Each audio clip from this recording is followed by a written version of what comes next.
Guys, we did it. We have enough hot takes. We don't need any more. No more opinions, no more hot takes. We've heard them all. We've had enough. No more. Isn't it awesome? Everyone can just shut up now.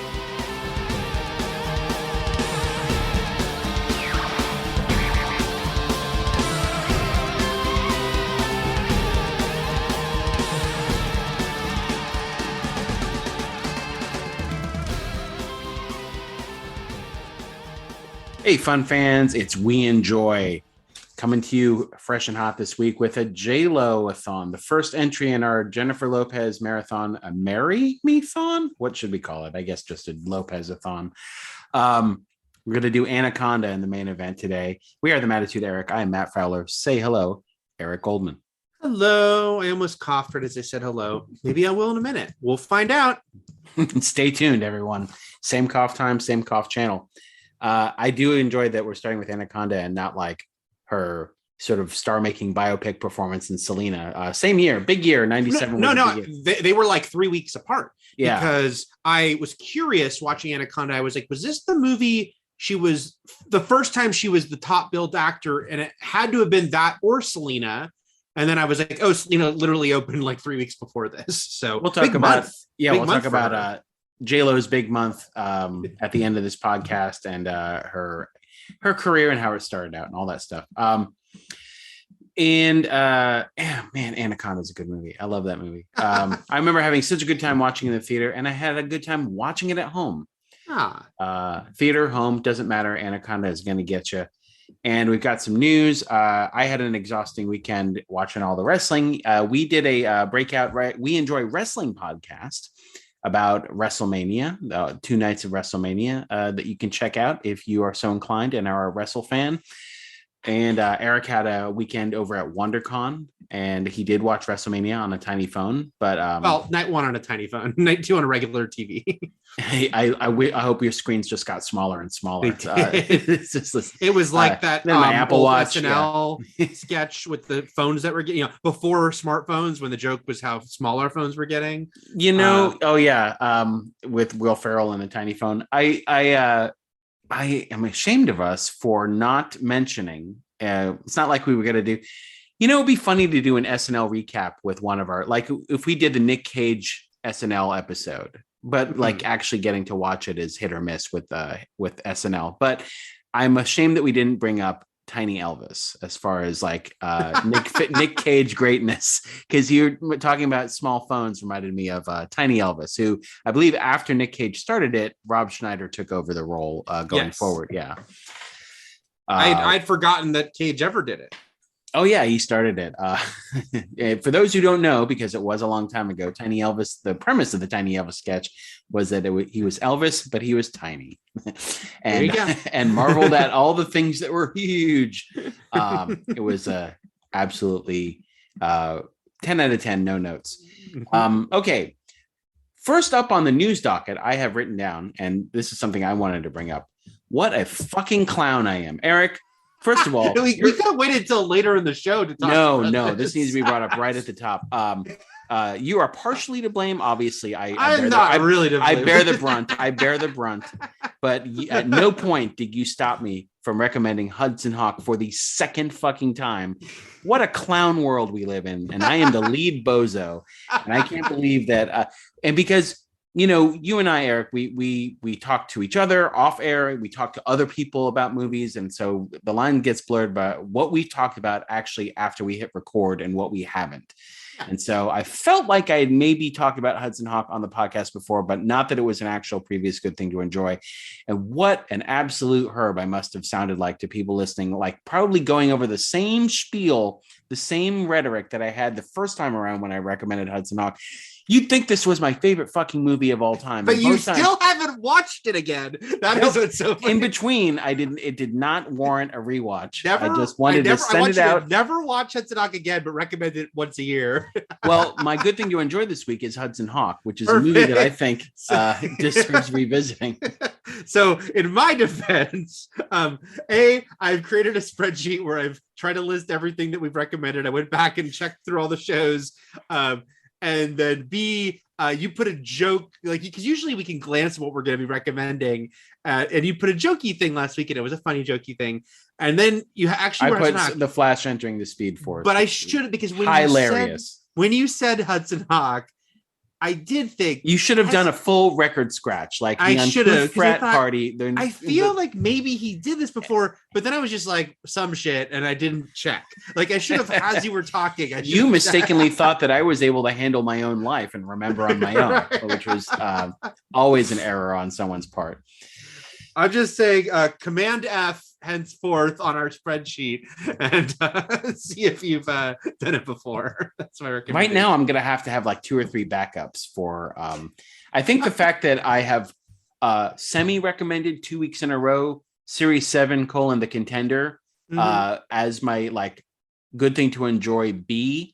Has thrown me off, because it's one of those things where I've recommended it to people a bunch of times, even though it's available nowhere for people to watch. All right, that's the first thing on the docket. Second thing, I want to run down a few things before we get to the newsy news items. One is that I am both pissed off and overjoyed that Morbius sucks. One is that it's vindication, because it looked like it sucked, and I was predicting it would suck. Look, actually, not a lot of people were like, this looks great. No, I know. I was not alone in this. Right. But what I am upset about is that to the layman, to the broader movie going public, it's lumped in with Marvel movies. Like, how many people are able to differentiate a Marvel movie from a Marvel Studios movie in the MCU? Because most people probably know, watching Morbius, this is made by the same people who make Captain America: Winter Soldier. Right. You know what I mean? It doesn't matter. And everyone doing and this trailer leaned, I mean, they were like, a new Marvel legend is born. They really wanted to cement that in people's minds. And somehow, like, this is coming on also the heels of No Way Home. That somebody could think the same company made No Way Home as made fucking Morbius. Right. And I mean, I want it to be bad because I am so anti the Sonyverse as far as taking these villains and setting them up as heroes, like, because they don't have anything else they can do. And so I've been against that from the beginning. I'm not like an outlier in this or anything to be championed here. Obviously, I want every movie to be great and for everyone to enjoy themselves. But this one looked like a steaming pile of donkey turd. And the fact that it's being lumped, now people are doing features about, like, Morbius is now the lowest ranked Marvel movie, behind Fantastic Four, behind Eternals. So they like lump the pre-MCU Marvel films, like, that were like just done with Marvel characters, in with the Sonyverse, in with MCU, and just blend them into a Marvel swirl, when there are distinct studios making these films.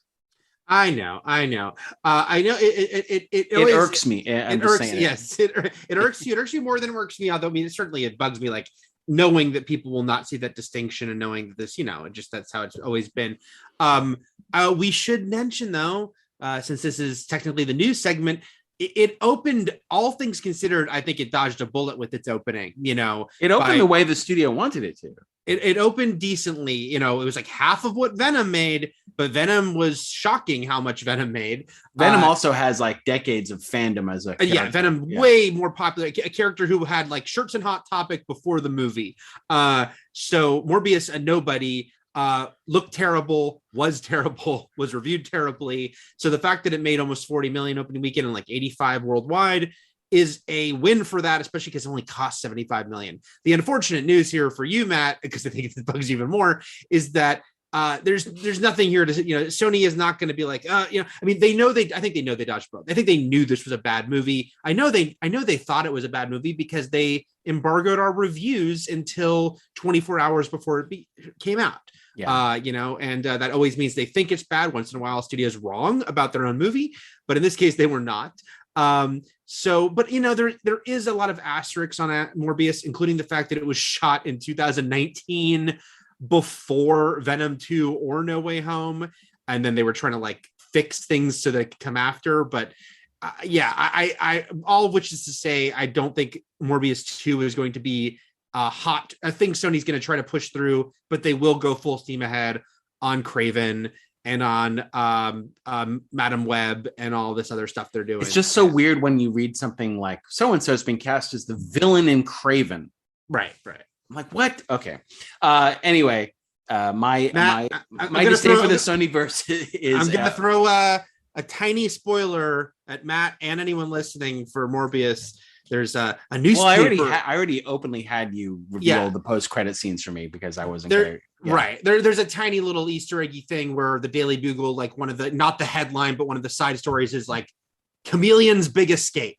And we know Chameleon's in Craven. So, you know, they were doing that little like blippity blip, you know, setting up stuff. So look, I hope movies are good. This was not good. And I just want people to recognize why it's not good and distinguish between studios, but they won't. Okay. Next thing, some will, some will not. Next thing that came out is a little way more disturbing than just a stupid vampire movie being bad, which is that Bruce Willis. So we mentioned this last week. Apologize for any critiques we would have of Bruce Willis making basically 20 films in the past 4 years for these sort of shady VOD companies that basically give him 4 pages of dialogue and just roll him in for a day or two. And it does seem now like he was exhibiting all of these traits and the beginnings of aphasia while working on these movies. And the more you read about it, the more it seems a little bit like elder abuse, like that they, like his former assistant who turned into his manager, who gets a cut of the film. Like there are days where he apparently like didn't know why he was there or what he was doing. Like he was so confused and he had an earpiece in his ear to feed him lines. And like, I don't know. It doesn't seem like a great situation at this point. It doesn't. It's so hard to know because we're not there. How much of this was his call? Like, but how much were his cognitive because I've seen people say on all cylinders, you know, like, right. What was it? Was it people exploiting the fact that this is our last chance to make money off Bruce Willis, movie star? You know, people who wanted him to take all these roles because they get a cut of it is certainly one possible terrible thing. Versus people like, we don't know. Like, what if it was someone hit Bruce Willis being like, I don't have much time left where I can make these movies and I'd like to just do as much work as I can. Both are possible at the same time. You know, so it's people could be taking advantage of him. It could have also been like his idea leading it. It just doesn't sound great at all. So I just wanted to sort of add that on top of like our talk about Bruce Willis last week, because at that point I think we were questioning whether how you know much of the disease had taken hold of him while he was making these movies over the past few years. It's just like we've mentioned. It seemed like quite a bit. It seemed like so many more that haven't even come out yet. Yeah. All right, now on to some lighter news, which is that George Costanza's mom died. I'm kidding. That's not lighter news at all. What's her? Estelle Harris, right? I believe so. Yes, that's very sad. Voices Mrs. Potato Head, and George Costanza's mom. No, the real light news is that there was an announcement regarding Picard season 3. I haven't watched any of Picard season 2 yet. Mm-hmm. I'm still slowly making my way through Discovery, and there's a lot of Star Trek content these days. I don't know if you're aware. But it's funny. It's like people were like, why are they ignoring Star Trek on TV? That's where it should be. And then they're like, here it is. Just like here, we're going to make up for all the years that wasn't on TV. Like we're just going to like give you a lot of Star Trek. Like a brand new series, a legacy series, like sequel, and another like two prequel series with Strange New Worlds. Yeah. So what about the 2 animated series? And there's Below Decks. Yeah. And what's the other one? Oh yeah. The one with Janeway. What's it? Prodigy? Prodigy. Prodigy. Yeah. Prodigy. Twisted Firestarter. So yeah, there's going to be a full TNG reunion for the 3rd season of Picard. Now, that's not to say that they haven't already had people recurring on Picard, like Jonathan Frakes and Marina Sirtis and Brent Spiner were big parts of the 1st season. And I know John Delancey is part of season 2. And Whoopi Goldberg. In season 1, Brent Spiner was the only one who did multiple appearances. I think Frakes and Sirtis had a big episode. They were featured prominently in one episode. Yeah. Frakes showed up at the end. Oh, he did. Okay. you have 2 left. Yeah, there you go. Spoilers. That's okay. Back. That's on me. That's 2 years. Yeah, he turns out to be the villain, Eric. Oh. He's like, I've always hated you, Jean-Luc. He's like, I'm Captain Star Trek now, and he just like destroys the universe. He steps over a chair menacingly. So I guess the real big news here is Michael Dorn and LeVar Burton, right? Like those are the and Gates McFadden. Oh, Gates, that's right. No Will Wheaton though, right? Not announced. I mean, even though he hosts the Ready Room, which I see ads for whenever I watch a Star Trek show. Not announced. I mean, again, it's like he wasn't. I mean, he had a tiny cameo in one of the movies that was mostly cut down to just visually there. But it's like the ones that were in those movies, I think, are considered like that's our core beyond your, Cole Meaney's and your Will Wheaton's and people. Remember when Christian Slater was in a Star Trek movie, sort of in the shadows? Wasn't it supposed to be a different character? I don't believe so. I mean, I remember the cameo. It was Undiscovered Country. He had a cameo. His mom was the casting person on it. I just feel like that part was reserved for like an Easter egg type character, and it just didn't work out. So they had Christian Slater be sort of there. I thought it was just that his like mom was the casting person, and he wanted to do it, and there he was. I feel like maybe I should ask the people in my life who actually know Star Trek. And maybe do a podcast about it. We know some people who make Star Trek and actually make the Star Trek, make the Picard that we're talking about right now. Formal Channel Surfing co-host Travis Fickett being one of them. Yes. So that seems really exciting. What does Trish think? Is she even watching? I know she's a huge TNG fan. Is she's watching Picard? Giant TNG fan. She's not been watching Picard for very specific, and she'll own up to this. I think I can talk about this openly. Trish doesn't love watching her favorite characters as old people.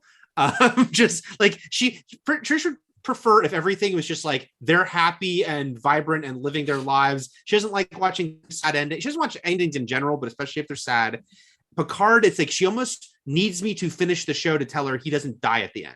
Like she does not want to watch Jean-Luc Picard die. It's funny. Can I spoil something for season 1? God damn it, Eric. No. Okay. I kind of think I know what you're talking about. Okay. I kind of know what you're talking about. Say, all right. Yeah. I do kind of know what you're talking about. But yeah, don't say it. So what you're telling me is she's a big fan of retirement.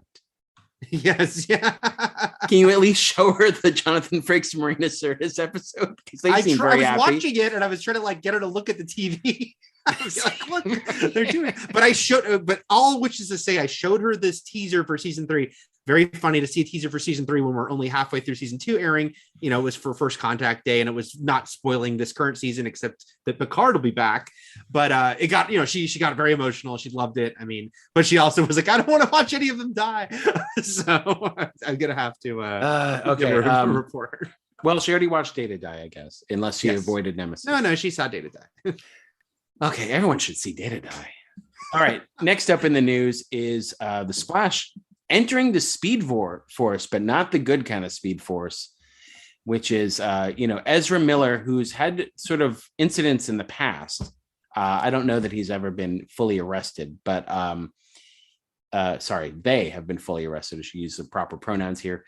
Ezra Miller was arrested this time for disorderly conduct and harassment. A new report says that so basically what happened? He was in Hawaii and at a karaoke bar. Sorry, I'm keep using the wrong pronouns. It's tricky. You're doing your best. Yeah, I'm doing my best. They were in Hawaii. I think they lived there. And but that's part of the story is the like renting a room from this couple. That's where things get. Not that it wasn't already like this person seems like they're pretty messed up to be like attacking someone for singing karaoke. But then it got further, which was already charges were pressed for that. But then there was the extra thing what happened after, which is the couple that Ezra Miller has been like renting a room from after they bailed Ezra Miller out. And then they like attacked, like went on a rampage at their home and was like stealing stuff from them. Like so this couple basically filed a restraining order against them, right? So it was basically. This came on the heels of the Will Smith slap at the Oscars, for which Will Smith had a couple of projects put on hold, one at Netflix following that. Mm-hmm. And now, because of what Ezra Miller did in Hawaii, and their restraining order out on them, and the press that it got. Warner Brothers held an emergency meeting to discuss Miller's future and the projects with that company, and there was apparently a consensus to hit pause on any future projects involving them, including possible appearance in the DC Cinematic Universe. The Flash is already done. The Flash is in the can. It doesn't matter.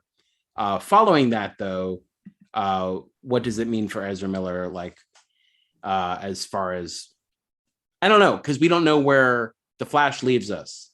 We don't know what that opens up. We assumed that it was a big deal and that they'd be back to star as the Flash in more Flash movies and other DC stuff.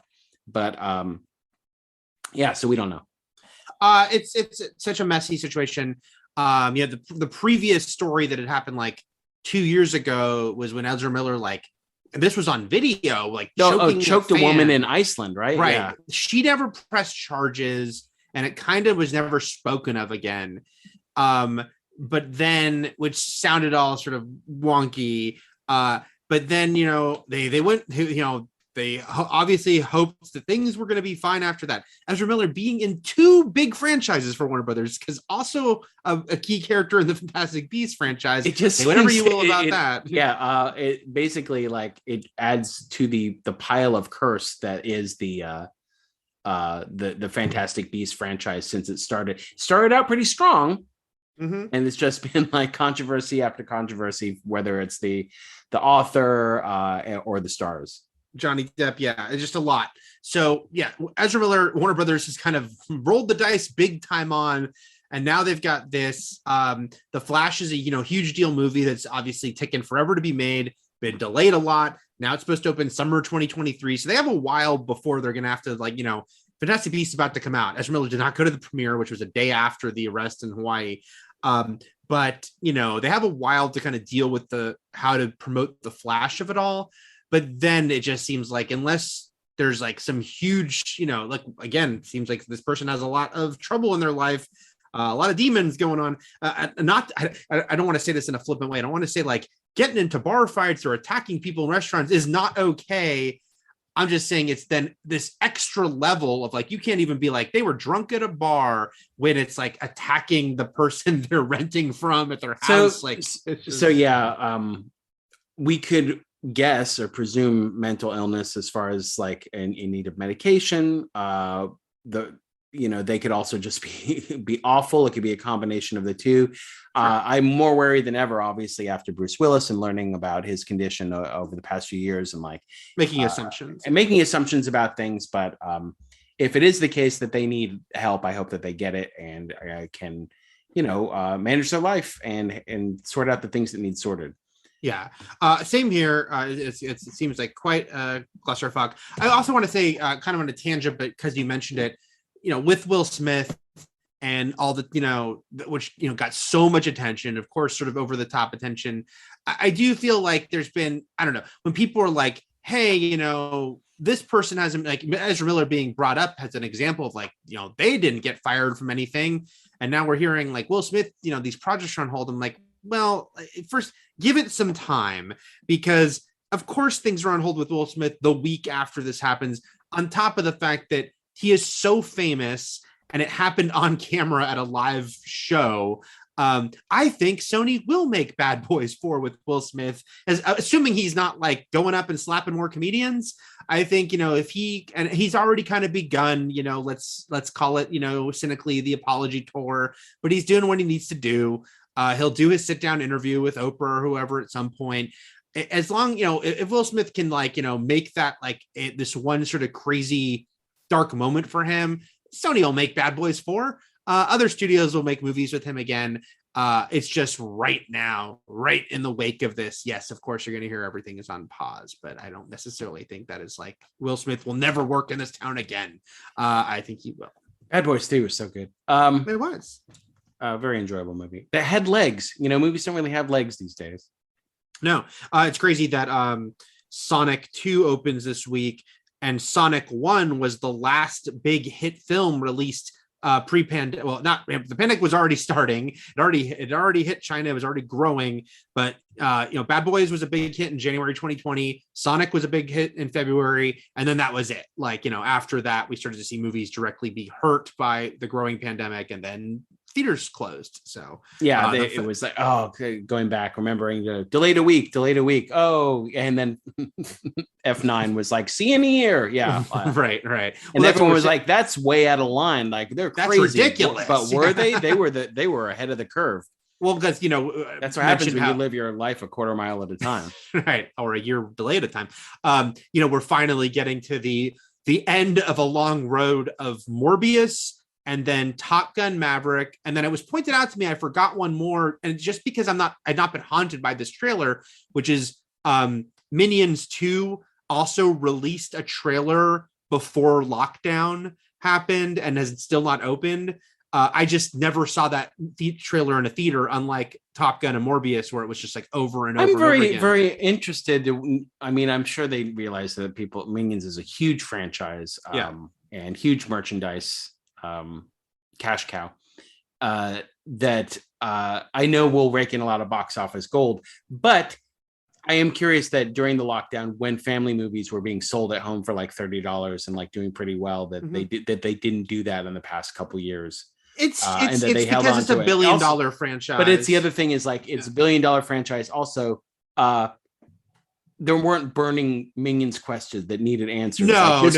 This could sit for a decade, Eric, and still come out. So yeah. I mean, again, the crazy what if Endgame and Rise of Skywalker, say what you will about how it ended up being received, but if either of those movies had not opened pre-pandemic, how insane it would be if like we didn't get to see them, and what the decisions would have to be made if like those two movies, Endgame especially, but both of them would have been crazy to if we can't release them.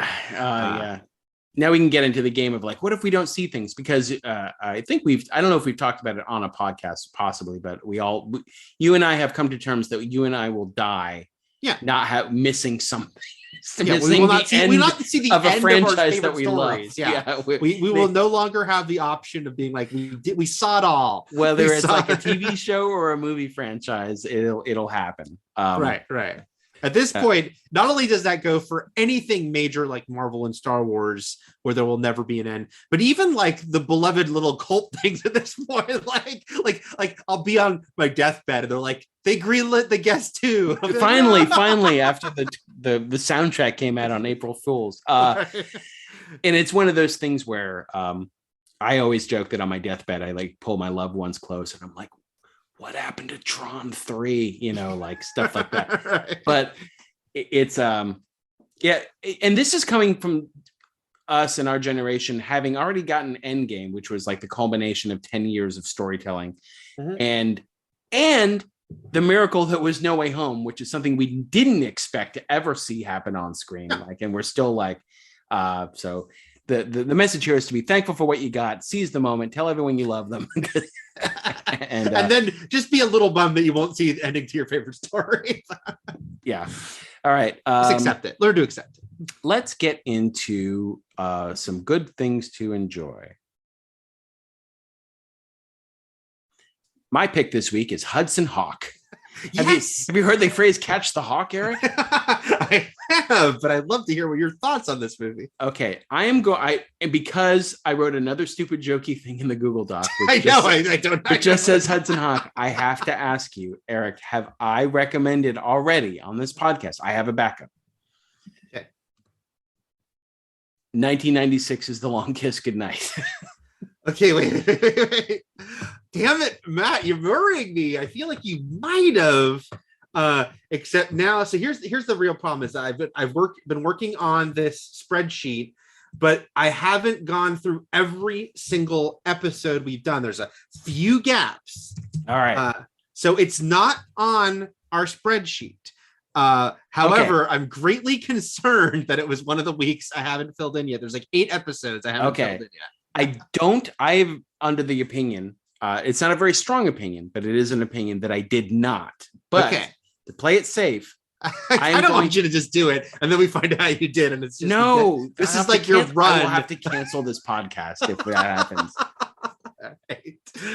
As it turns out, I only like 20 movies, and I just repeat them over. You've only seen 20 movies. I've only seen 20 movies, and I refuse to go back and rewatch them.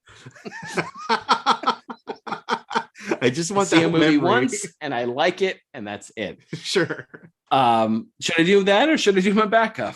Which I know my backup. I know I haven't. All right, do your backup. Okay, with Ethan Hawke in the cultural zeitgeist right now due to Moon Knight, I'm going to recommend 1997's Gattaca. Because it was my backup, I did not actually look up where you can see this. So if you could do that while I'm talking about Gattaca. Gattaca was written and directed by Andrew Niccol.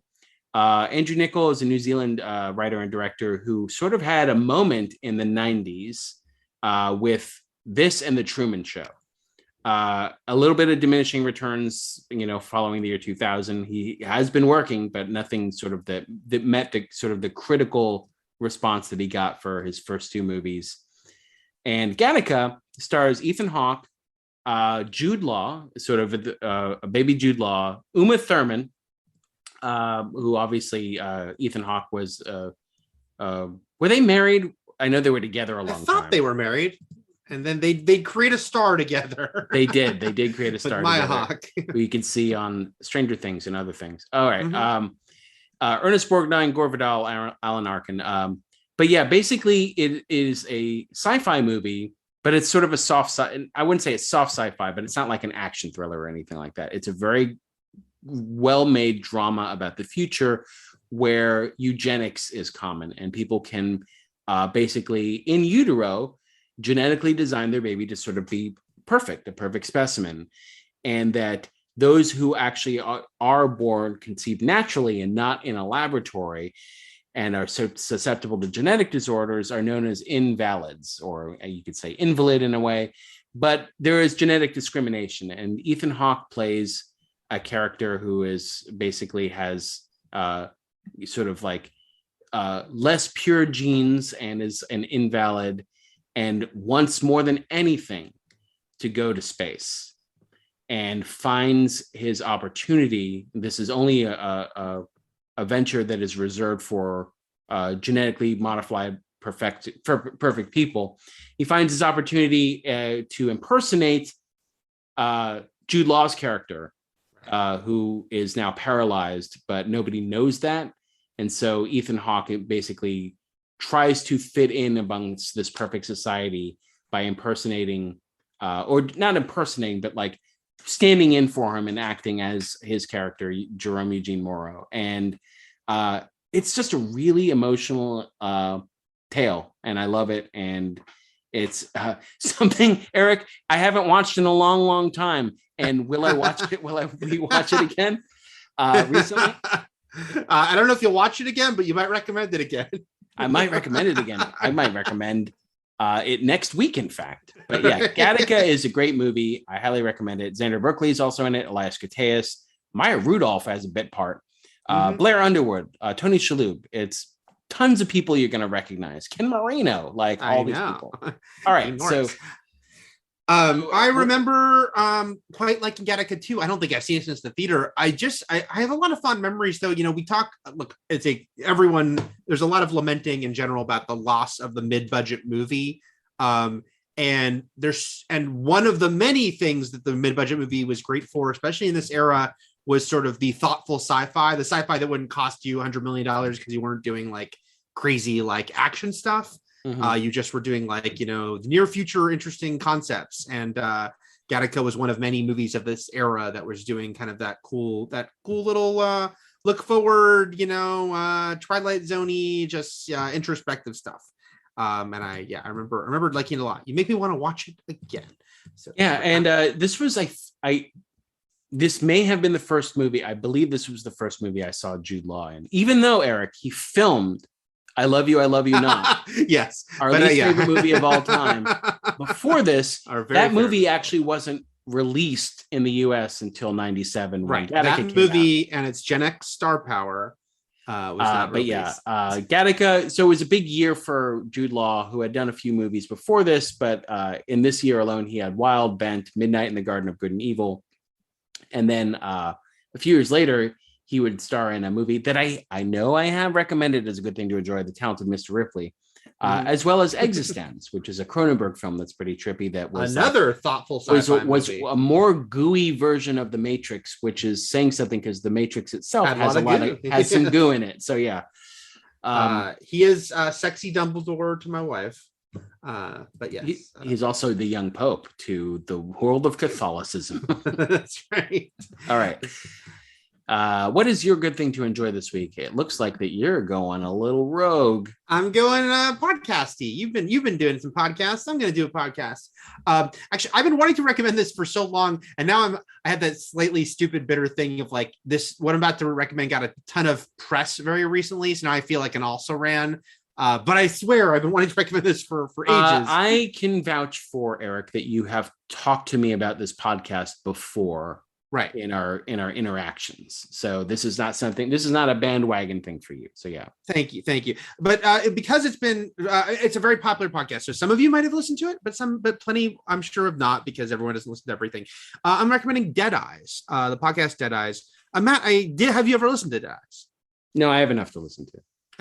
I kept meaning to email you and Jonah and Brent together and be like, listen to Dead Eyes, because I just saw these are the people I know who would really like this podcast, and I don't think any of you have listened to it. But anyway, now I'm demanding. It's hard. I have a commute, and also I'm listening to Dungeons and Daddies and other things. So yeah, I get it. Well, sometimes you should listen to Dead Eyes, which is a podcast done by Connor Ratcliffe, who.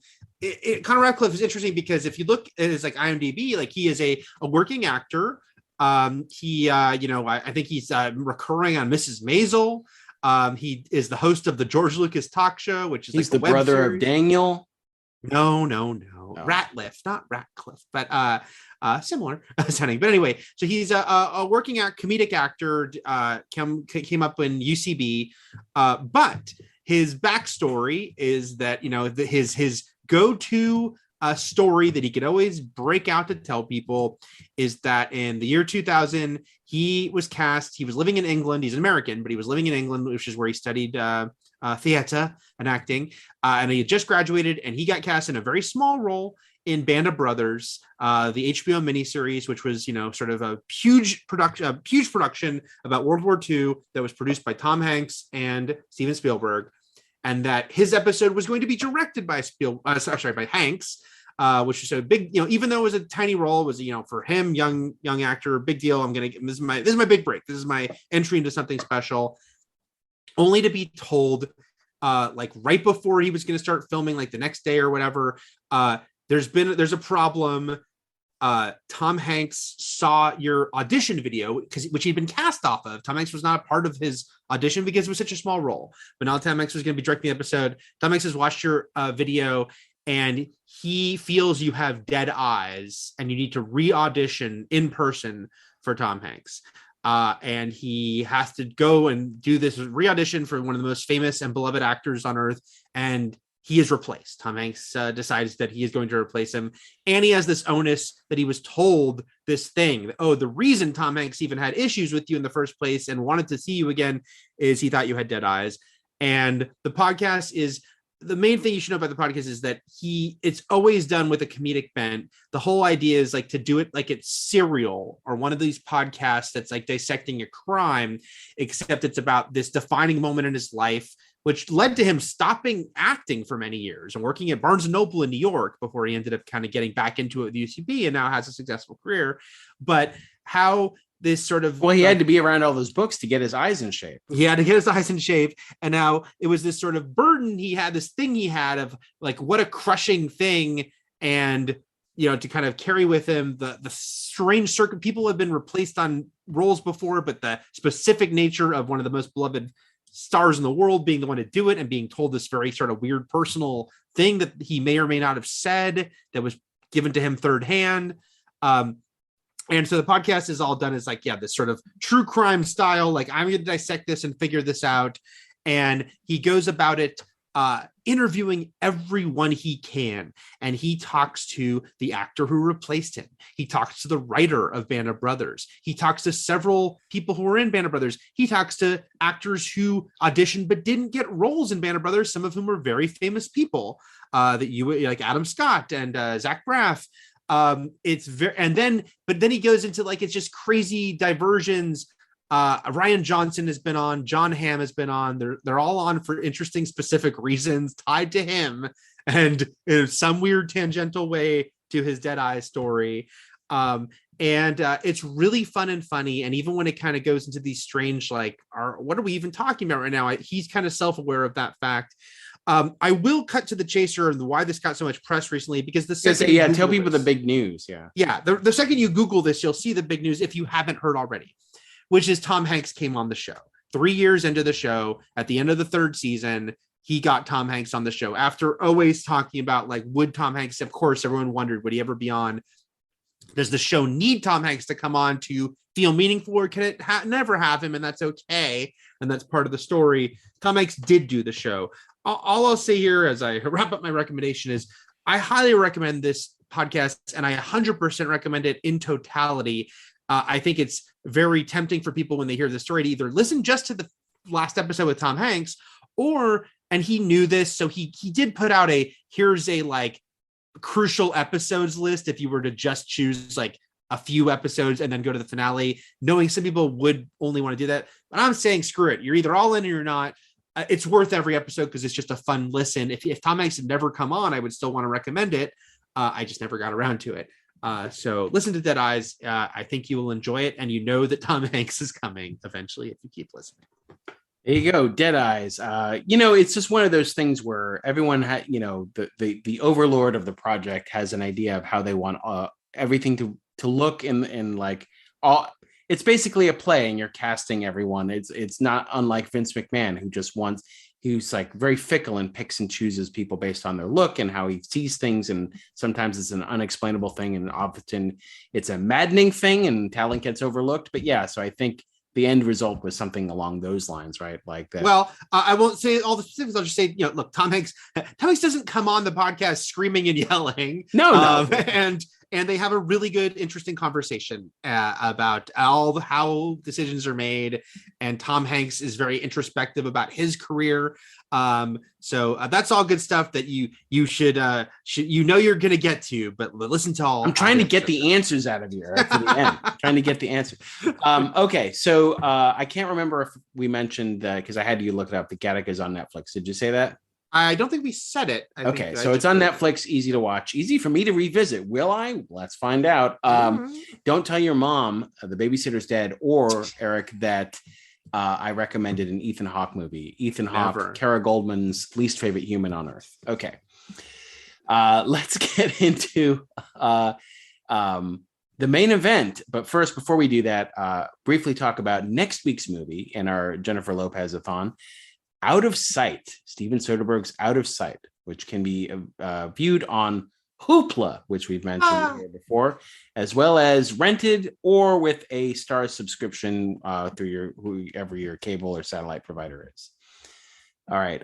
So Out of Sight, which is, was it 98? I think it was just the next year. I believe it was 98. Yeah. Mm-hmm. Because by the aughts, by 2000, she started doing rom-coms. So really, we're focusing on Jennifer Lopez's 90s movies to start out, and then we'll get into some her other stuff. I don't know if we're going to do rom-coms. I think we're going to pick the more interesting projects. I have nothing against rom-coms. Obviously, I went and saw Marry Me in the theater.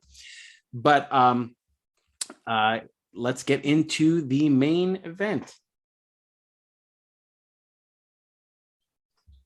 All right, Anaconda. Ride the snake. That was a very funny Jim Carrey sketch I remember a long time ago on SNL. I like how you're just pulling out these old SNL gems here. That's what I do. Okay, Anaconda from 1997. So Jennifer Lopez, I don't think I ever really talked about this, obviously, on the podcast. I had the idea for a Jennifer Lopez marathon after I saw Marry Me, because I always found, first of all, Jennifer Lopez to me is stunningly gorgeous. I am not the only one in the world who feels like this. She's not ugly. She is not an ugly woman, and she is also a very accomplished dancer. That's how she began her career. She was backup dancers in music videos and toured, and had a big TV break by being cast as one of the Fly Girls on the sketch show In Living Color under the dance tutelage of Rosie Perez, who was a dance choreographer at the time, who herself would go on to have a big movie career, and was just at the Oscars for the White Man Can't Jump reunion. That's right. And basically, she was a backup dancer in a Janet Jackson video and had an opportunity to tour on a Janet Jackson tour, like worldwide, as a backup dancer, and refused because she wanted to go into acting. So she sort of dropped that to try her hand at the business of show. And here is where Jennifer Lopez actually starts to find success. And there were many, basically, like almost out of the gate, one of her first films, she works with Francis Ford Coppola. When she does Jack, which not many people remember was a Francis Ford Coppola movie. I had forget. So I was about to mention Jack only because that's 100% when I first remember seeing her and thinking, "Oh my God, that girl is beautiful." But I'd forgotten that was a Francis Ford Coppola movie. So I had seen Money Train before this, where she I didn't see Money Train. I had seen her in the trailers for Money Train, but I didn't see Money Train. Which is funny because it was technically the White Man Can't Jump reunion, but then Lopez replaces her dance choreographer as the female lead in it. And while we're talking about the origins of Jennifer Lopez, we should explain to people the Fly Girls being, these skilled dancing girls on In Living Color who were just used for these sort of interstitials. It was it wasn't like, Jennifer Lopez was not like a known Fly Girl. It was just like, there's the Fly Girls. I remember her. Yeah. See, I didn't remember her. It was more, and I watched In Living Color, but I think for most people, it was like she started to become famous as an actress, and then it became a fun fact to be like Entertainment Tonight or whatever, say, like, to mention that she got her start as a Fly Girl. Oh, I was fully aware of her career trajectory. And also okay. I think the most intriguing thing to me is about her 90s movies were really very, very sort of edgy, experimental, and interesting. And she found success in the early aughts with first The Wedding Planner, and then Made in Manhattan, and then Monster-in-Law. And she sort of got into the rom-com game and started having some big hit movies. And her music career started to explode, and she stopped doing as many movies. Yeah, so. and then obviously she married Mark Antony, and they did movies together. But then her movie career also slowed down and did other things. But yeah, she also had her own big music career that popped in the aughts as well. But in the 90s, she did Money Train, and then she did Jack, which was a Robin Williams film about, I don't know did he have an actual medical condition? I don't know. According to the Jack Wikipedia page, yes. Okay. Where it was basically a child who looked like, it wasn't a Benjamin Button thing where his body is aging rapidly. And it's a real condition. Okay. Yeah. But then she did Blood and Wine with Jack Nicholson, Stephen Dorff, and Michael Caine. And it was a Bob Rafelson movie. Rafelson, who worked with Jack Nicholson a lot, like 5 Easy Pieces and stuff like that. Postman Always Rings Twice. And then, so she's working with like these sort of 70s stars, directors and actors. And then she does, in the same year as Anaconda, U-Turn. So it's an Oliver Stone movie. Mm-hmm. She's sort of basically, she's not like a huge lead in that movie, but she has a big part as she's sort of like the sex pot in it.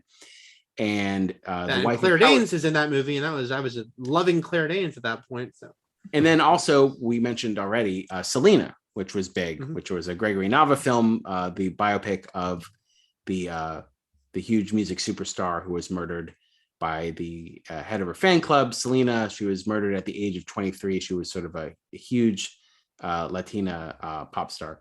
And there's recently been that Netflix show. Yeah, they did with I can't remember her name, who's on Walking Dead. Then Soderbergh, right? And Soderbergh is not, is still like the beginning of Soderbergh's career, doing some of his best work with Out of Sight, which we'll talk about next week. And then The Cell, which is absolutely insane, which was directed by a music video director named Tarsim, and did a voice for Ants. Anyway, I just thought that her pre-Wedding Planner choices were really interesting. why we're starting at Anaconda. So amongst these like sort of like smaller indie crimey movies was Anaconda, which was actually a $45 million movie. So it was at the time it wasn't hay, you know what I mean? Like they were spending money on this movie. It has explosions. It's like a mix of practical and CGI. Early CGI doesn't always hold up well, but you know, you still can have fun with it. Well, one of the funny things is you see the difference in between, you know, this movie is 4 years after Jurassic Park. And it's funny because Jurassic Park is, you know, a huge, you know, a beloved movie, but also a big important stepping stone for CGI.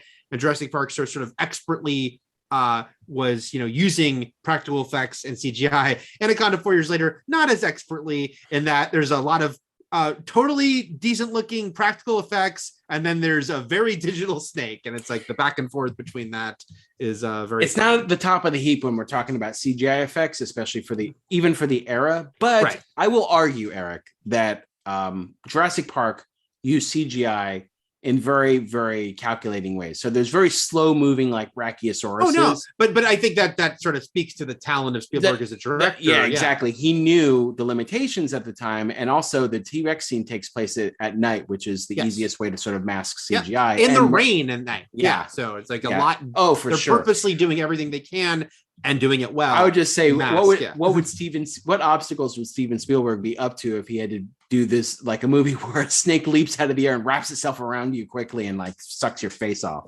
He could have figured it. He would have figured it. It would have happened at night in the rain, first of all. That would have been the easiest choice. Anaconda would become like a 5-movie franchise, sort of too, like not with like returning characters or anything. Not only would it be followed up by in the aughts by Anaconda's The Hunt for the Blood Orchid. Then there was Anaconda 3, Offspring, Anaconda's Trail of Blood, Lake Placid versus Anaconda, which is that I gotta see that the true monsterverse, because I did see Lake Placid. I will say that as well as like the sci-fi movies, because in the aughts and was when the cheap ass sci-fi monster movie was at its peak craziness, and I'm sure there were a ton of just like knockoff killer snake movies. They didn't. I don't know what you did to get licensed to be an actual sequel and not just any knockoff Anaconda movie. Like what made Anaconda's The Hunt for the Blood Orchid like an actual sequel? I mean, just the production company. Yeah, it's just Sony. It's just Sony making it. Yeah. So, but I will say that the sci-fi movies that kind of came to a halt, but also a peak at the same time with the Sharknado phenomenon, because the Sharknado phenomenon like harnessed what was ridiculous about all of them, but like played into it and then effectively also ended it at the same time. So, right. But yeah. And look, the sequels, I think actually Anacondas was theatrical, but the rest were all, straight to video. I mean, that's what they were produced for. So Anacondas in its own right was a decent hit. It made like 130 million off of 45 million budget. It's a fun ass movie. I argue that it's a good movie, not even a good bad movie. Like even with the ridiculous things that happen in it, I think. So if we're going to call it a good bad movie, which I object to, it's way better than the good bad movies that are being made today. Like you just talked about how you lament the death of the mid-budget movie because most of that stuff either moved to prestige TV, which is a good thing, or to Netflix or streaming, where the results are more meh than ever, and the effort to put out an actual good product is usually overtaken by just the need for content and runtime. Right. To the point where like you could envision Gattaca being made for streaming at this point, but would it be good? You know what I mean? Like, would it be actually as good as Gattaca is? It would probably be something severely middle of the road and uninteresting. To the point where, so this movie, let's see, I lost my train of thought. You did. Thinking about Anacondas. That's what happens when you tangent one too many times and you try to go back to what your original point was. We need to reboot that. But yeah, I love Anaconda. I know what my point was. The point was I've seen so many absolute millions of dollars are thrown at these movies and production, and the best you could say about them is that they're providing work for people. Is that like so many of these Netflix movies are crassly underwhelming. And they focus, and like you have said a million times, there's no quality control at Netflix. No one's watching all this stuff. Right. Like it just goes out. Like they sign off on a script and a budget and they're like, do it.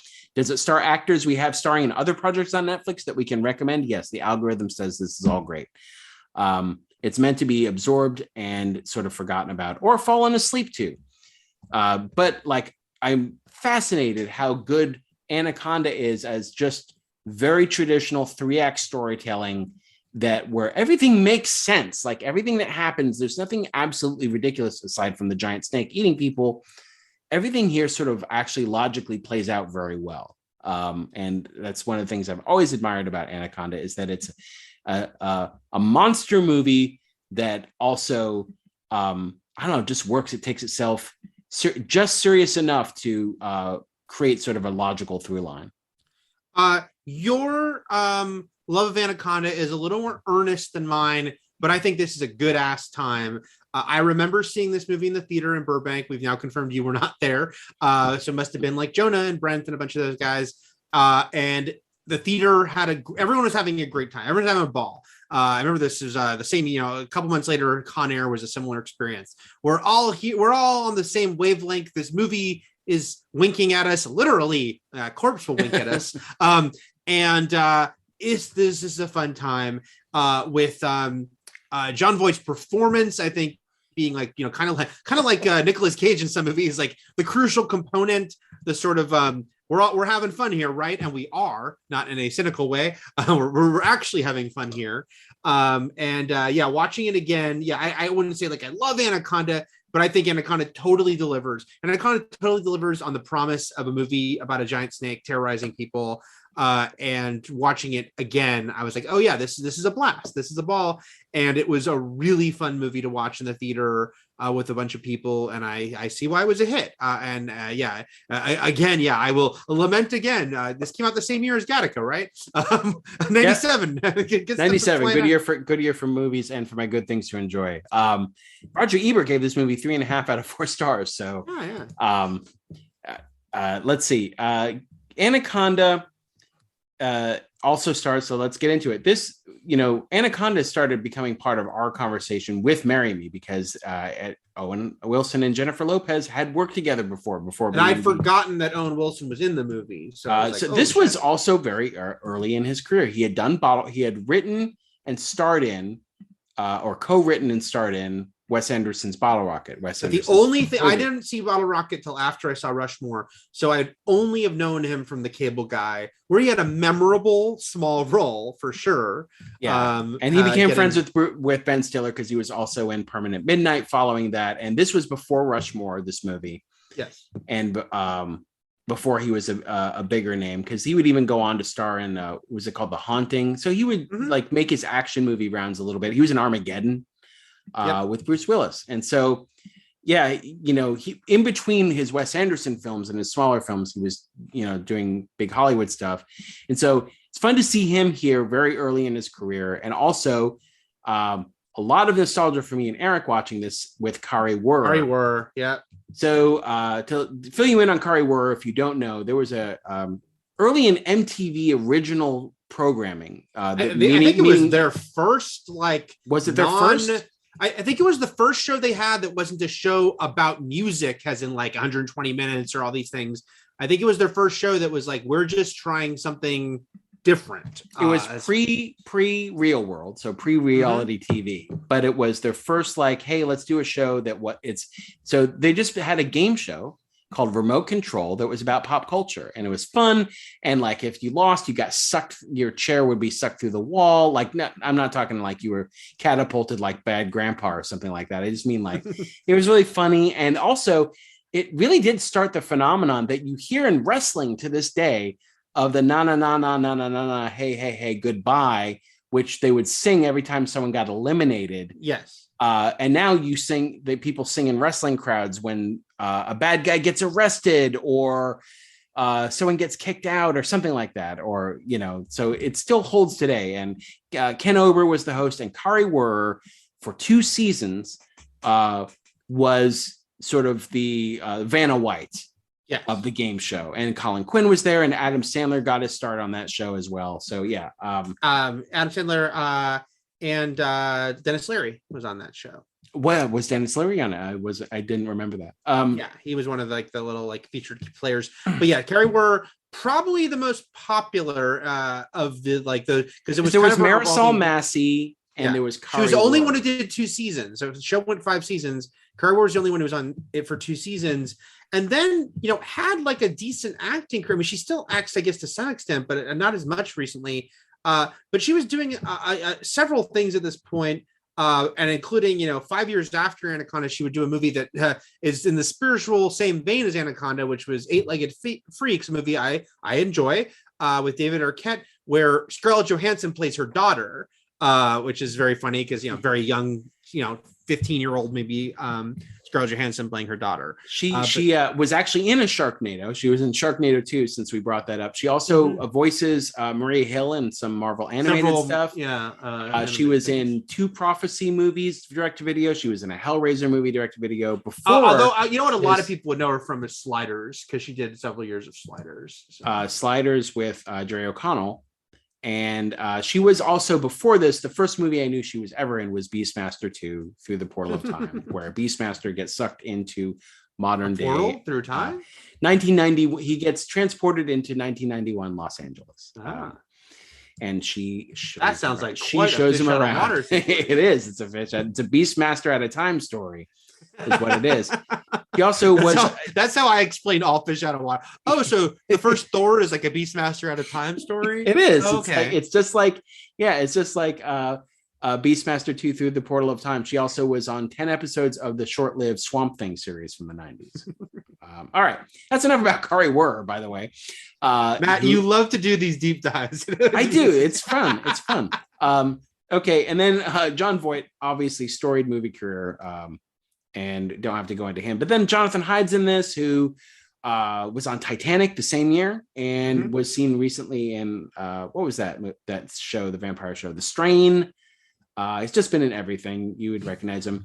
But let's talk about the actual movie here. And the first person we see. Oh, Ice Cube's not worth mentioning. Oh, yeah, Ice Cube. So, I can't believe I skipped over Ice Cube, who was a movie star at this point. Yeah. Thanks to obviously a huge hip hop career already, but then became a movie star thanks to Boys in the Hood and Friday, which came out before this, and even Trespass.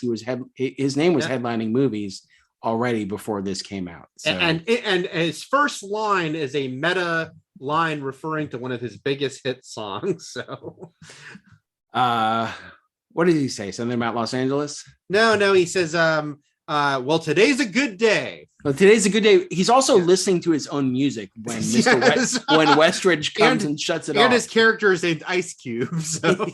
Yeah, he's actually just playing Ice Cube, who on the side acts as a camera person.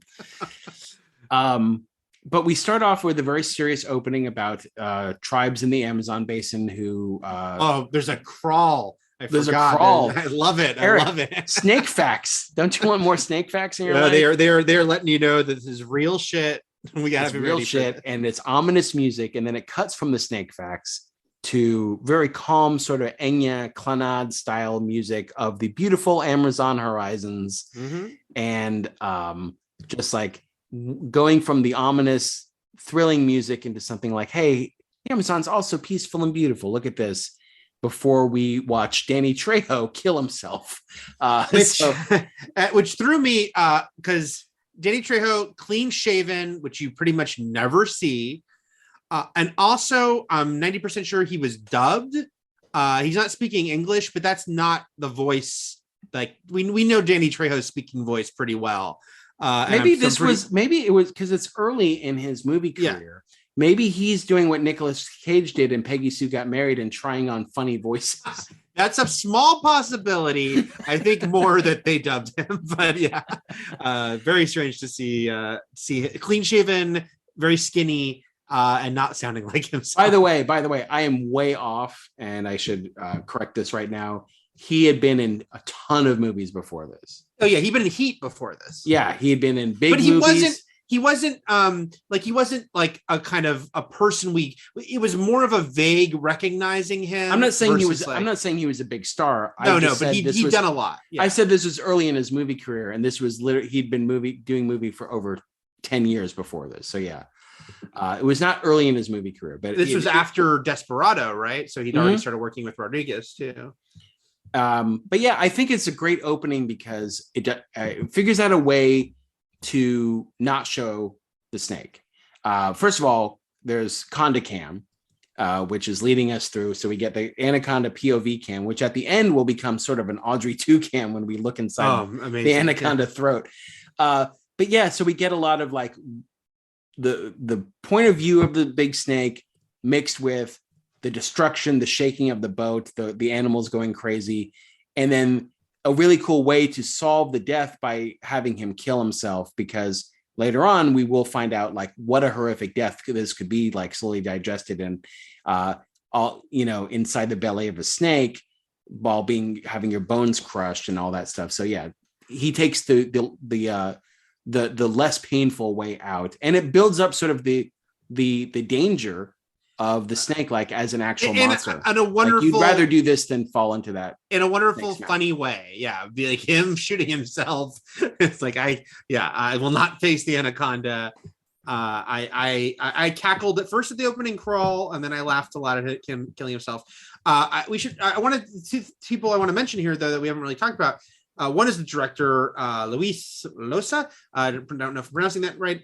Just a strange career in that he, did a lot of, in the 90s, he was working pretty steadily, and he directed Sniper, and he directed Fire on the Amazon, a little scene Sandra Bullock movie. But then he directed The Specialist, which was part of Stallone's comeback run.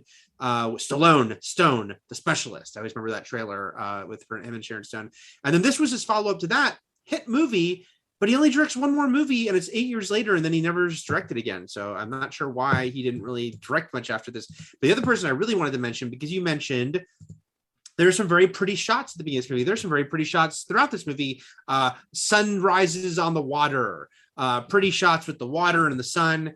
And a couple times it reminded me of shots from Jaws. And then it turned out same cinematographer, Bill Butler, the cinematographer of this movie. What a wild ride his IMDb is, because he did One Flew Over the Cuckoo's Nest. He actually replaced the original cinematographer halfway through. Oscar nominated for that. Jaws, Grease. Then in the 80s, he does Rocky 2 through 4, Child's Play. So we've already talked about Bill Butler before. But then he goes into some, I don't know, things kind of get weird for Bill's career in the 90s as a cinematographer, because he's the DP on Hot Shots. He works with the same director as Anaconda and Sniper, Cop and a Half. Yeah. Frailty, Matt, a movie that I believe you've recommended. We love. Anyway, but was it a good thing to enjoy? Oh God, I think it was, but I'm not sure. Anyway, wild career. The movies he's done, and I also want to mention him because we're talking about a movie he shot, but also because Bill Butler is 101 years old. I'm sorry, he turns 101 the day we're releasing this podcast on Thursday, April 7th. Wow. Happy birthday, Bill Butler. Bill Butler's 101st birthday. The pinnacle of his career, and I'm including Jaws and Rocky IV. And Cuckoo's Nest, yeah. By the way, you know who did pretty well for themselves with dead eyes? The fucking shark.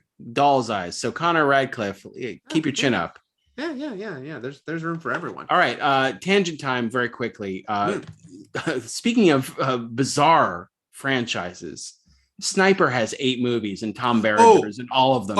I did go down the Sniper well about a year. I think it was a mid-lockdown thing, because me and oft-mentioned Brent Simons were texting each other about the Sniper franchise and how Tom Berenger, the star of the original, did several sequels, left. They cast a new young guy who I believe is his character's son, but then Tom Berenger came back. And now so he's not all of them. I see. Now it was like Generations, and they teamed up, and Billy Zane's in several of them. Well, yeah, he was it started with Tom Berenger and Billy Zane. Like they were the two stars. Billy Zane's been in a bunch of them. Okay, I forgot he was in the first one too. Yeah, he was. Because that's the only one I've seen. I have seen Sniper. All right. Let's do a sniper run on this one. Yes. Well, I mean, it's quite a franchise, so we could. All right. Getting into the actual film here. We've talked about the opening scene. Danny Trejo, he's killed himself. But we get into the main cast, and we start on Jennifer Lopez, looking ugly as ever. Ugh, can't stand it. And then, so she's there at the behest of Eric Stoltz. Eric Stoltz, who's still working steadily through the 90s, big in the 80s, big in the 90s, making indie movies, making this and that, supporting roles most of the time. Was part of like Pulp Fiction in that zeitgeist, but also Roger Avery's Killing Zoe. Obviously in the 80s, he became a big star from like Some Kind of Wonderful and Mask. And famously not Marty McFly, but filmed a few famously how many weeks? Like a couple weeks, right? I think like 6 weeks. That's like over a month. Okay. Yeah. And he's there, and they're going to search for a tribe, the people of the mist, the what are they called? The Shirashama tribe of the Amazon. And this is a professor who basically says in the movie his job is finding lost tribes. So there's a job for you, a job title. What about Krippendorf's tribe? Has he found that? I don't know. And how successfully? I mean, man, is he just like finding a lost tribe like every few months? That's like, what's his? I don't know. I don't know what kind of ragtag mission this is. It's not a huge production, so he gets Jennifer Lopez's Terry from SC. I'm assuming he's a professor at SC too, because it's like they know each other, and there's this flirtation at the beginning that's sort of confirmed a few minutes later into the movie, as they had a relationship, but maybe I don't know that they broke up. Maybe he just left to go find a tribe. It's very early Friday the 13th movies where the main girl always had like either was in a relationship or used to be in a relationship with the camp owner or the guy running the camp. You know? Yeah. And things really fleshed out. You just know that they have a history. Mm-hmm. And the first thing that's mentioned is Ice Cube, who plays Danny, the cameraman, who basically is like mixing business with pleasure. So it's like the idea that they either are an item or they used to be and will be again. And so he's put to this Professor Kale, played by Eric Stoltz, has put together this team, and he's got her as director. He's got Ice Cube as the cameraman, and then as on sound, I think, is Owen Wilson's Gary, and then production coordinator is Kari Wurr's Denise. And then they have a boat driver named Mateo.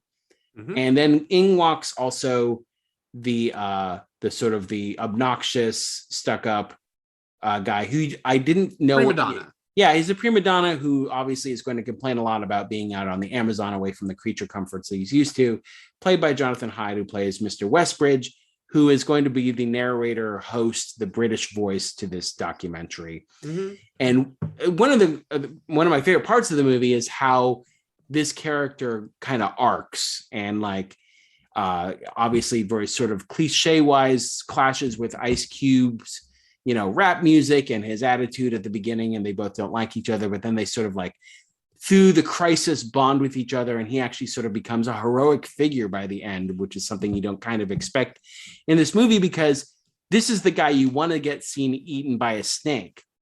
And by the time the movie is done with him, you don't want to see him get eaten by a snake. No, yeah. Insofar as like you want to kind of see everyone get eaten by a snake, yeah. But I mean, like the way his character winds up, you feel bad for him, Yeah, no, it's like when they introduce like the super asshole in any kind of horror movie, it's about 3/4 of the time so we can enjoy his death the most, but then about 1/4 of the time it's like Hudson and Aliens or these other smaller examples of like we're actually going to make you kind of love this person, and they'll show different sides to them, and then it'll be sad when they die.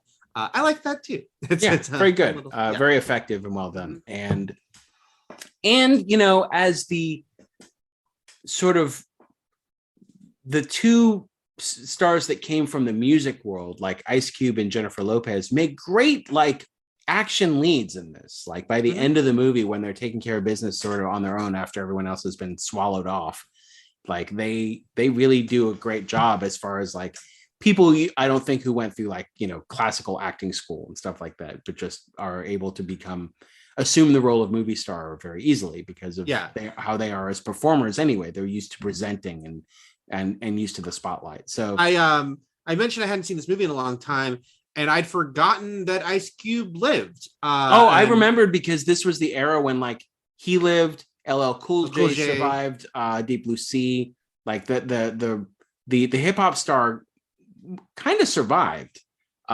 If not just to have their song play at the end credits like LL Cool J did.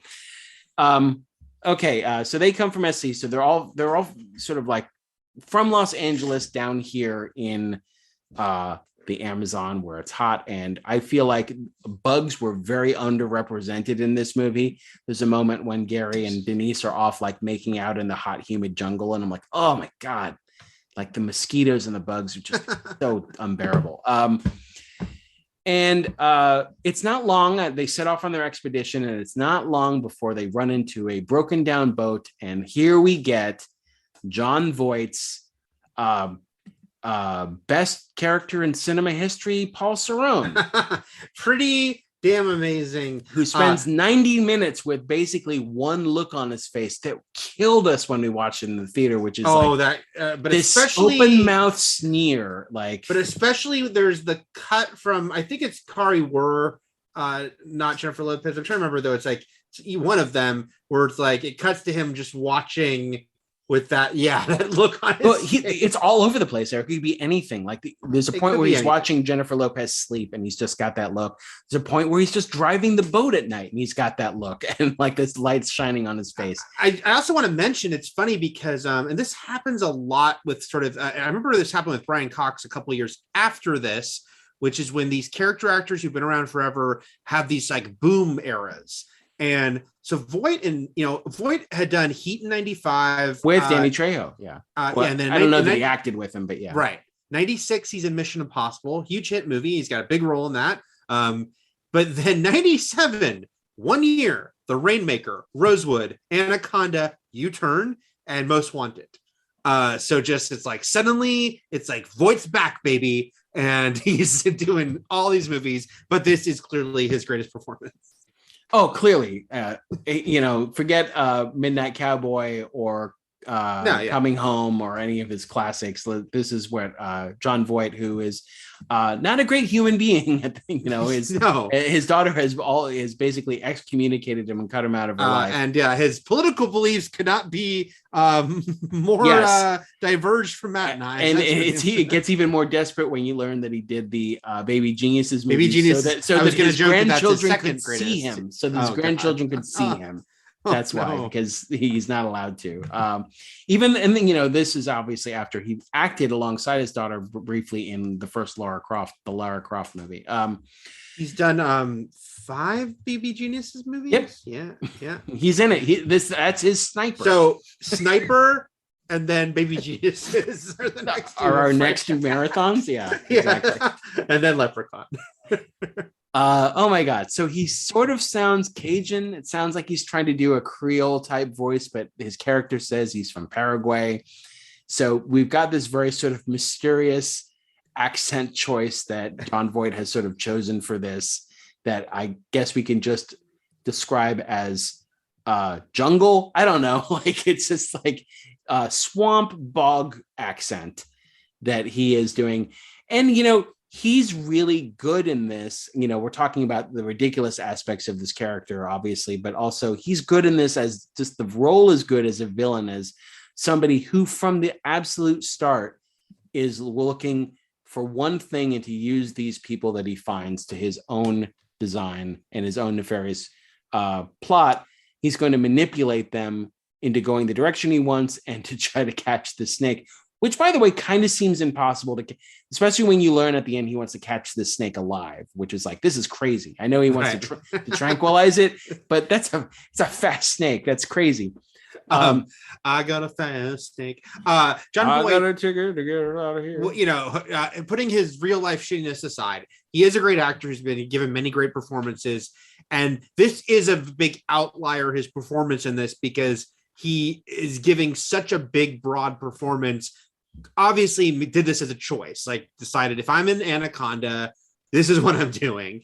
And I think absolutely was the right choice for this movie because he is a ball. I do have it in my notes, Matt, because it's you're right. He has that expression the whole movie. But the early part that I remember everyone just losing it laughing is when J-Lo she's putting up her hair. Oh, he's looking at her. Yeah. And he's looking at her with that squint stare.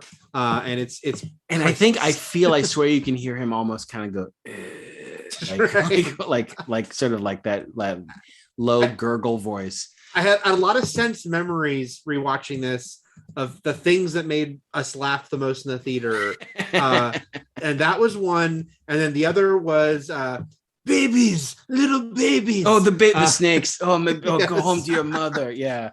I know one was when he kills Kari Wurr with his legs and it's like doing like Catholic priest incantations and then keeps calling her baby bird. And like he's like tied up sitting down, but like launches his body up. Yeah, he does this leg scissors her right around her. It's amazing. And then of course, I think this clip got used a lot, and it certainly off quoted, but that his monologue about, holds you tighter than your closest love. Yeah. You get the privilege of hearing your, it's amazing. It's all his choices were all dead on for this.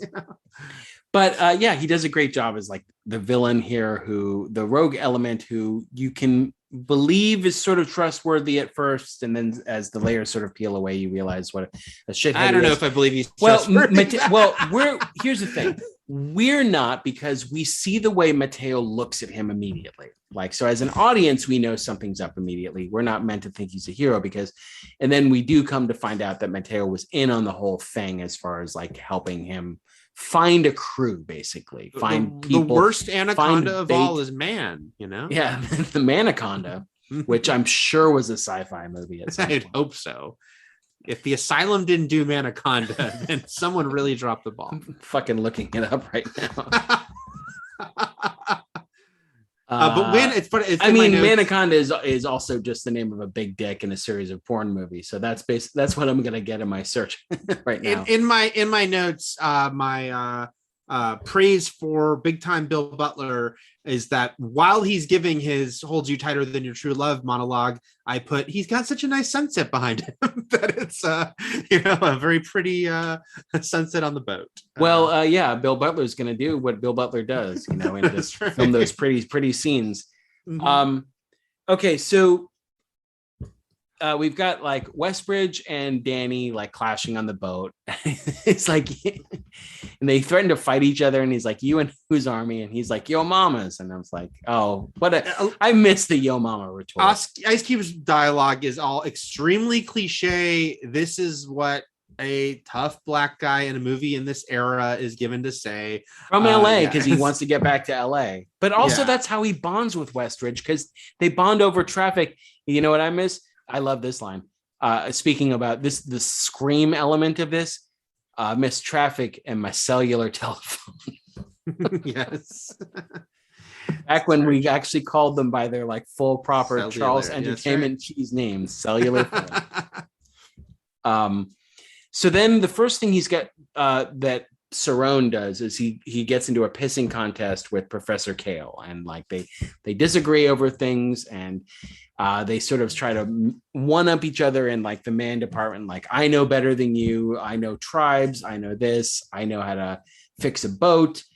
And he humiliates Cerrone at one point, and from there it's on that like from there he's gonna like basically try to kill this guy before he even gets to the snake. Like, it's not even gonna get that far, and he puts a giant poisonous wasp in his scuba gear, and so that it goes into his throat, leading to a tracheotomy scene, and then basically Eric Stoltz sleeping for most of the movie, which is funny. I know obviously he's in a medical emergency and like totally out of it because of that, but when it eventually cuts back to him in the bed and you realize everything the crew has gone through on the boat, and he's still out. Eventually he wakes up. I can't remember what. I think it was the tree falling on the boat, maybe. Something eventually wakes him up from his Rip Van Winkle sleep, but He is passed out through most of this movie. No, I mean, this was something we all joked about a lot when it came out, was the very funny nature of Eric Stoltz's role. In my memories, in fact, Matt, it was even more extreme in that in my memories, it happened like 10 minutes in. Now this is a tight 90, and he's taken out about 25 minutes in. So he's in the first act, but in my memory, I thought he was like instantaneous. But it is a funny thing, especially when he wakes up at the end and tries to help, doesn't speak, and then passes out again. Yeah, I mean, he does help, but then he's right back out. Like, go back out. I feel like Cerrone's character actually acts like many of the. There was a very particular style of 90s thriller that was very popular, and I think it started maybe with Fatal Attraction, but most certainly Single White Female, which is like the manipulator, the one who's like orchestrating things to make it seem like you're crazy and to make it seem like they're the good person and that they're the hero. And that Pacific Heights with Michael Keaton did that. I remember Unlawful Entry did that with Kurt Russell. A lot of movies fell into that vein. This is a whole thing I've thought about a lot. The mostly suburbia, the nightmare person that's in your life right near you, whether it's your neighbor or your hand that rocks the cradle, your nanny. Yeah, you can't do anything about it. You can't convince anybody that they're right. And once you do, they get killed off.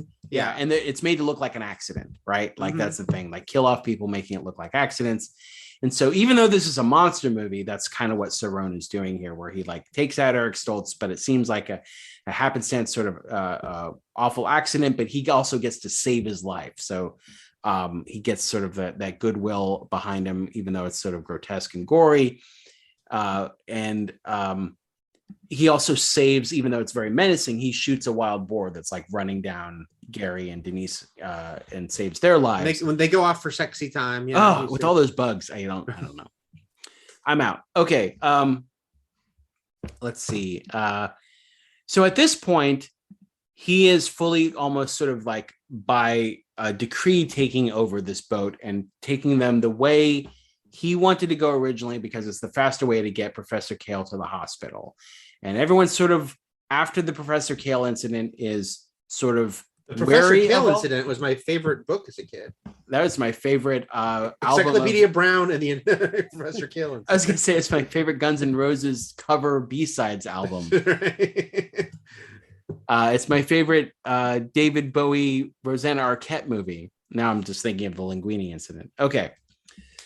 So let's see what happens. So then eventually they come across a big wooden barrier, which we assume at this point is to trap the snake within this realm. Like, somebody has put this up, and it's maybe the Shimashura tribe, maybe because they want to protect the outside world, or maybe it's because they do worship this snake, and we see this totem, this statue and everything.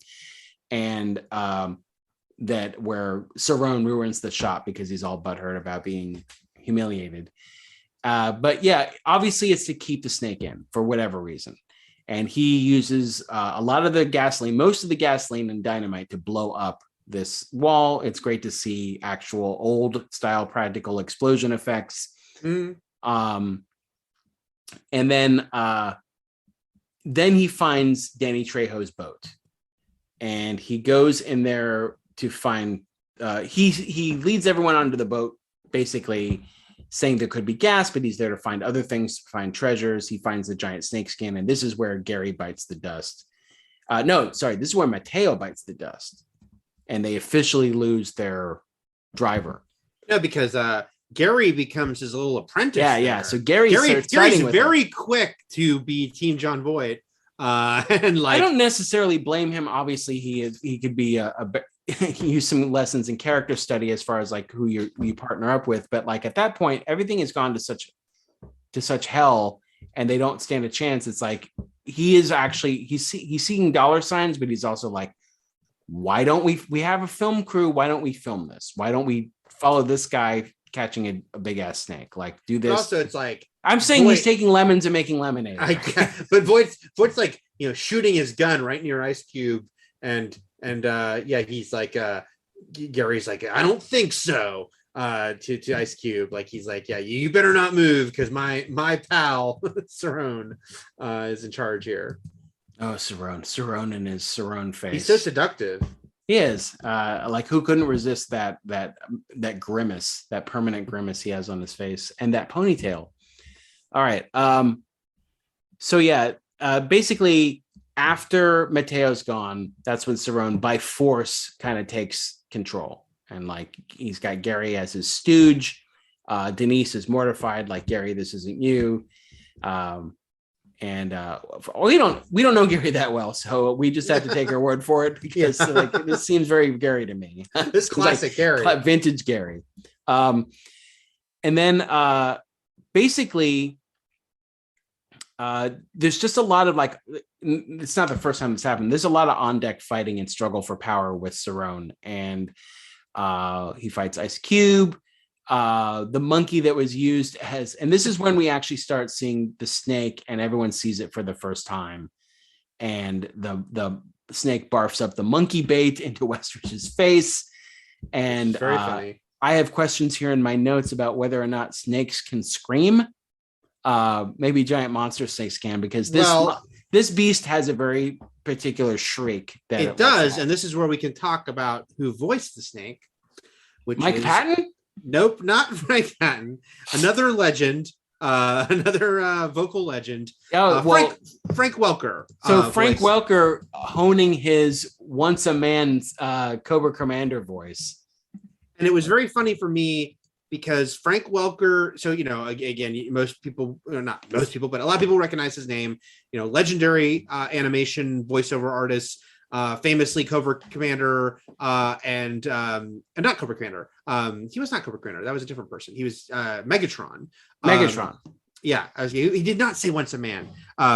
I want him to say once a man because that was a snake. So he was Megatron. Yeah, he was Soundwave. And he's been Fred and Scooby-Doo since the 60s, which is insane. But his credits are legion, unlimited. But it's funny for me, Matt, because besides all these cartoons and all these wonderful animated characters he's done, once in a while he'll do just like these one-off weird little movie things like Anaconda, where they clearly just had him come in and do these strange hisses and screeches for a snake that probably shouldn't make those noises. But it was killing me because I go, wait, I just watched a movie where Frank Welker had an unlikely vocal role as a bird. And then I finally placed it, which was I rewatched The Next Karate Kid recently, in which there is a prominent hawk, a injured hawk that Julie, Hilary Swank, is taking care of. I remember the hawk. And Frank Welker voiced Angel the Hawk in that film. So, wow, we did a recap of that during our Karate Kid recaps. All right. And also he did get to play Megatron in a Transformers live action movie once Hugo Weaving stopped. So in the last night, he actually did voice Megatron for the Michael Bay directed movie. Okay. Yeah. So I'm assuming snakes can't scream. But for this movie, for the purposes of Anaconda, yeah, they can scream.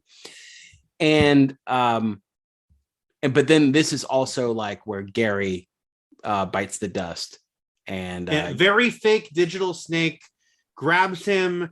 Then a practical snake pulls him under the water. Yeah, it's a mix of the two, not seamlessly, but also I feel like it's not in my notes here. Did he die a hero? Didn't he help like Denise get out of the water and it pulled him under, or did it take him off the deck? I can't remember. Kind of forgetting. But he does get a goofy punchline, which is back to digital snake underwater with the shape of Owen Wilson screaming from the inside of the snake's body. But yeah, the snake's wreaking havoc all over the boat too. So they've got to deal with Cerrone, but then the snake itself is also like it gets up into the boat, it like smashes through the window and tries to get Jennifer Lopez. So the snake can go anywhere. The snake is not, you're not safe on the boat just because you're on the boat. The snake is very malleable. But we learned that in the opening scene with Danny Trejo, like the boat does not make you safe. And then all through the snake attack and through everything, the gunfire and everything, Eric Stoltz is just sleeping and just getting a good rest. But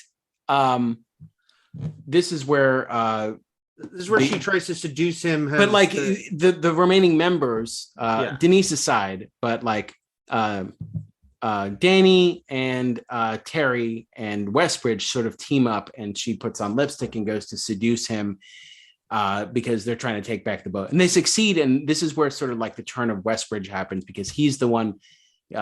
He doesn't fall for Danny attacking him, but then Westbridge takes him out from behind with his golf club and knocks him out. And they, at this point now, they have Cerrone tied up. And Matt, and he forgot the most important part.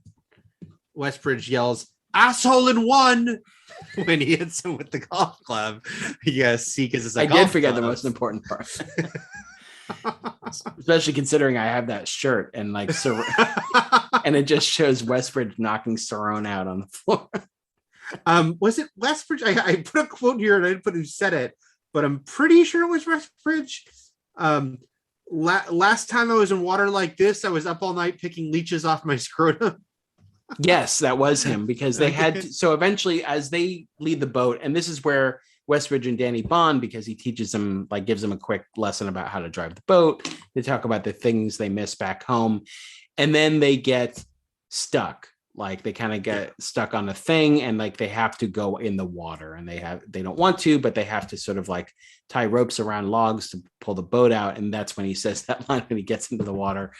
And that's when the snake attacks while they're in the water. A bunch of things happen at once. The snake attacks. Cerrone sees his opportunity because Denise comes close to him with a knife, thinking she might kill him as revenge. He sees his opportunity because he's also like incredibly athletic. Yeah, obviously he could Pat McAfee jump to the top rope, I bet, like the way that he did at WrestleMania. And everyone's in the water too, so there are no witnesses and no one to stop him. And that's when he kills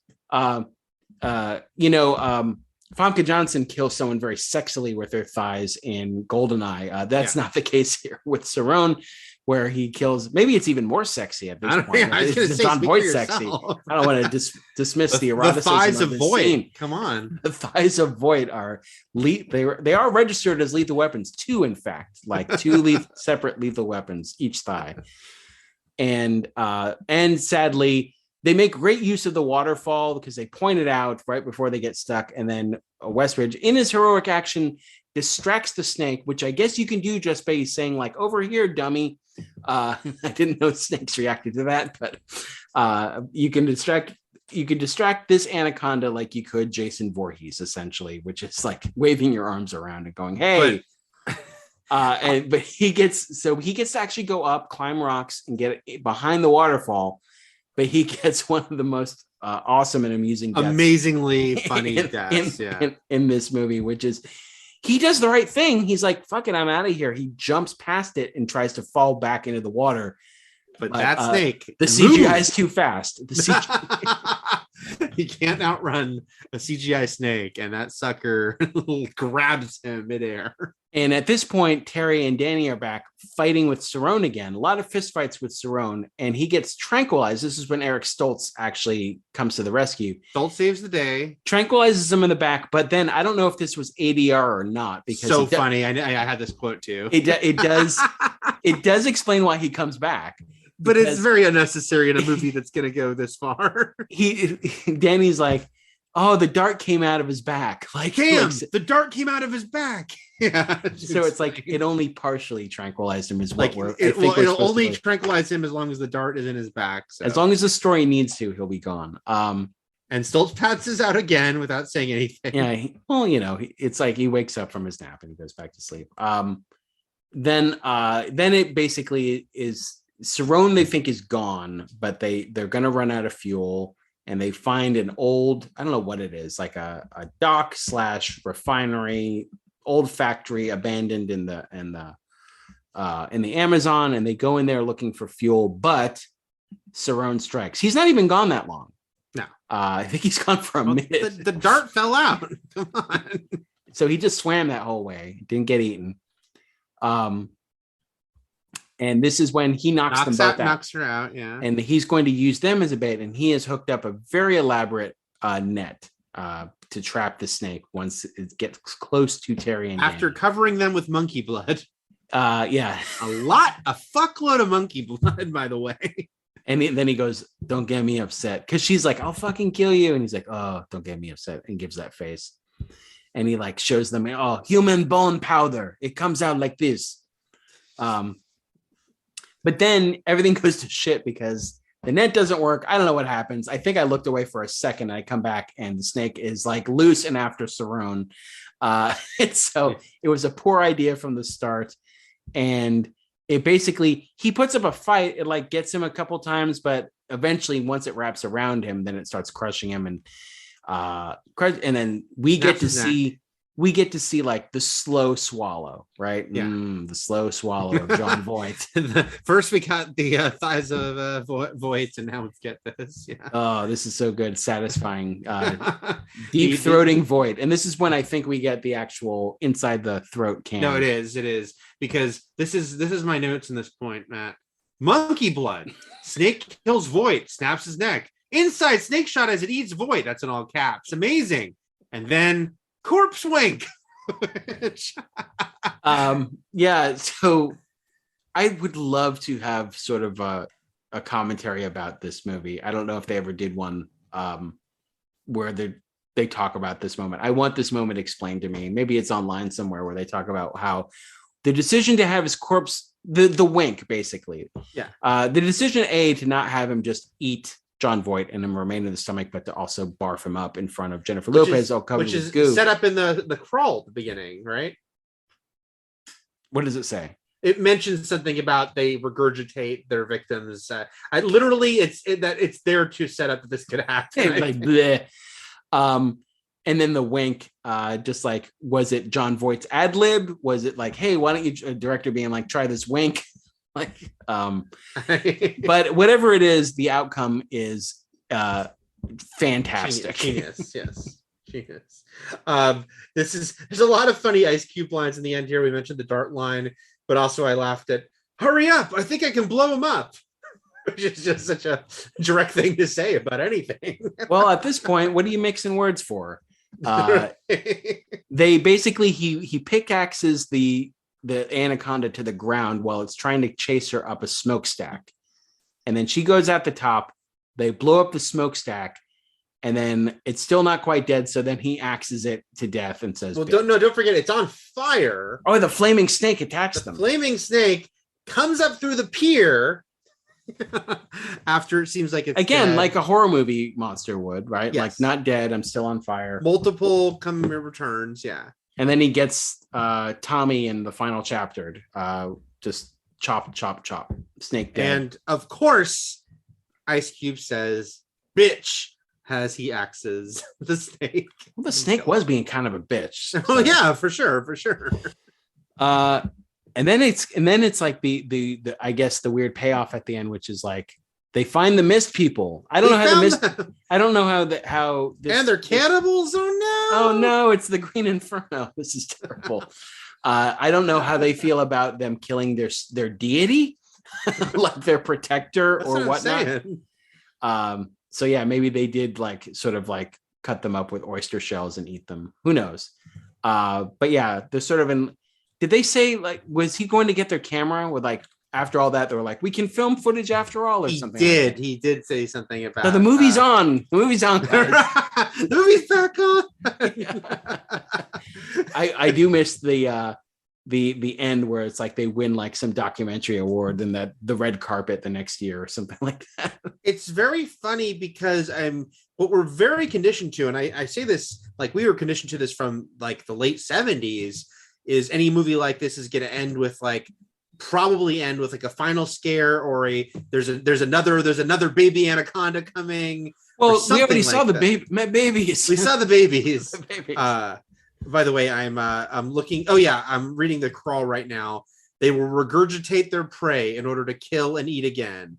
Again, that is there to justify that there will be a winky corpse. I totally blanked on that snake fact. It should have been much. All right. A+.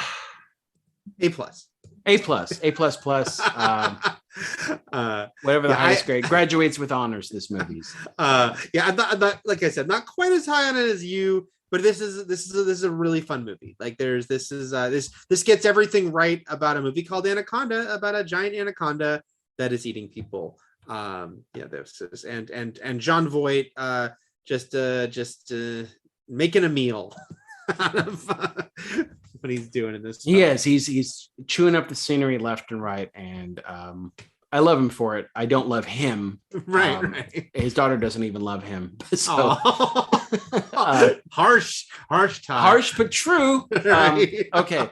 But yeah, what a year for J-Lo, right? So and like to have this in the mix of like her 4 very different movies. So it's like basically, you know, it's like those old resumes we would laugh at where it was like split into 4 and it's like I can be Sherlock Holmes and I can be a soccer coach, and like it's some actor with like different outfits on, showing their range on one. Oh yeah, Arrested Development famously made fun of this. Yeah, but like that's kind of what this year was for J-Lo, right? So with Blood and Wine, Selena, Anaconda, and U-Turn, it's kind of like the many facets of what she can offer on the screen. Yeah, and like I said, it is crazy that Selena had just opened the month before this, because it's like that's like that movie is a spotlight for her, and she gets to sing in it and really kind of show that she is like a kind of a bright shining star playing a bright shining star.